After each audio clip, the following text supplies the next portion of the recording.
বর্তমানে বিশ্বের এনএফটির ভ্যালু ও এ নিয়ে নেট ইউজারদের উন্মাদনা সকল সীমা অতিক্রম করেছে। কয়েকটি উদাহরণ দিলে বুঝতে পারবেন।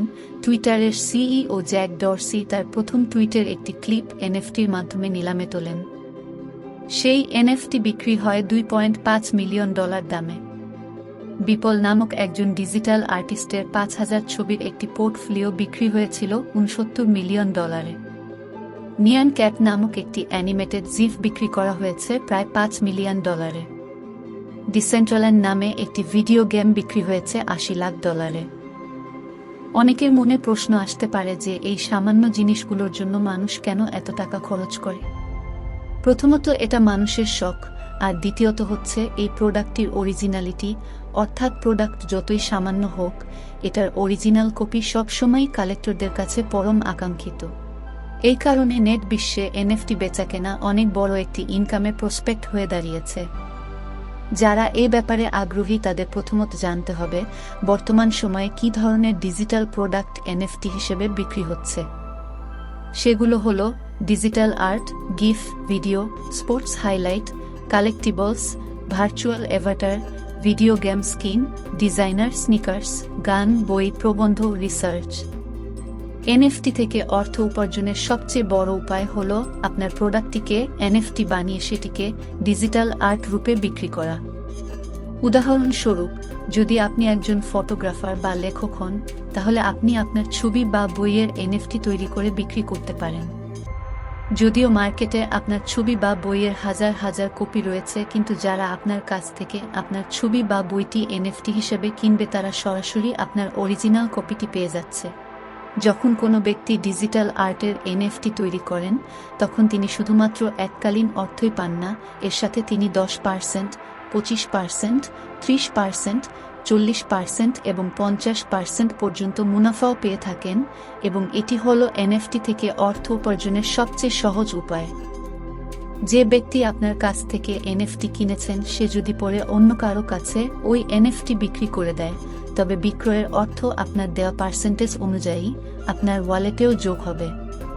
প্রথমে আপনাকে এনএফটি করা যায় এমন কোনো ওয়েবসাইটে রেজিস্ট্রেশন করতে হবে, যেমন ওপেনসি, মেকারস্পেস, নিফটি গেটওয়ে ইত্যাদি। এগুলোকে এনএফটি মার্কেটপ্লেস বলা যেতে পারে। এই মার্কেটপ্লেসগুলো সাধারণত ইথেরিয়াম নামক ক্রিপ্টোকারেন্সির মতো এক প্রকার কারেন্সিতে চলে। এনএফটি কেনাবেচার ক্ষেত্রে আপনাকে একটি ইথেরিয়াম ওয়ালেট তৈরি করতে হবে, কারণ এখানে সকল ট্রানজ্যাকশন ইথেরিয়াম ওয়ালেটের দ্বারাই হয়। ইথেরিয়াম ব্যবহার করার জন্য আপনাকে ওয়ালেটে কিছু ইথেরিয়াম কয়েন রাখতে হবে। তারপর ওয়েবসাইটের সিস্টেম আপনার ওয়ালেট, আপনার ভেরিফিকেশন, আপনার ডিজিটাল আর্টটির অরিজিনালিটি, ওনারশিপ ও স্পেশালিটি যাচাই করবে। এই কাজকে বলা হয় মিন্টিং, আর এই পুরো ব্যাপারটা পরিচালনা হয় ব্লকচেইনের আন্ডারে। অতঃপর সব রকম যাচাই ও ভেরিফিকেশন শেষ হবার পর আপনার ডিজিটাল আর্টটিকে ব্লকচেইন টেকনোলজির আন্ডারে মার্কেটপ্লেসে বিক্রির জন্য তোলা হবে। 2020 সালে করোনা মহামারী কালে এনএফটির বিক্রয় $100 মিলিয়ন পার করে ফেলেছিল, এবং 2021 সালেও সেই একই অগ্রগতি দেখা দেয়। তবে বিশ্বের অনেক দেশেই এখনও এনএফটি মার্কেট নিয়ে আইনগত জটিলতা চলছে। অনেক প্রাচীন মূল্যবান বস্তু এনএফটির মাধ্যমে এক দেশ থেকে আরেক দেশে চলে যেতে পারে। এই আশঙ্কার কারণে অনেক দেশ এখনও এনএফটি মার্কেটকে তাদের দেশের সম্পূর্ণ অনুমতি দেয়নি। তবে এনএফটি মার্কেট সম্প্রসারণের মাধ্যমে চুরি করা বা কপি করা প্রোডাক্ট বিক্রি ও কালোবাজারি নির্মূল করে অনলাইন মার্কেট প্লেসগুলোতে প্রোডাক্টের স্বচ্ছতা এবং নিরাপত্তা নিশ্চিত করা সম্ভব। সেই সাথে এনএফটির ব্যবহার বৃদ্ধির ফলে একটি সময় কপিরাইটের যুগও শেষ হয়ে যাবে।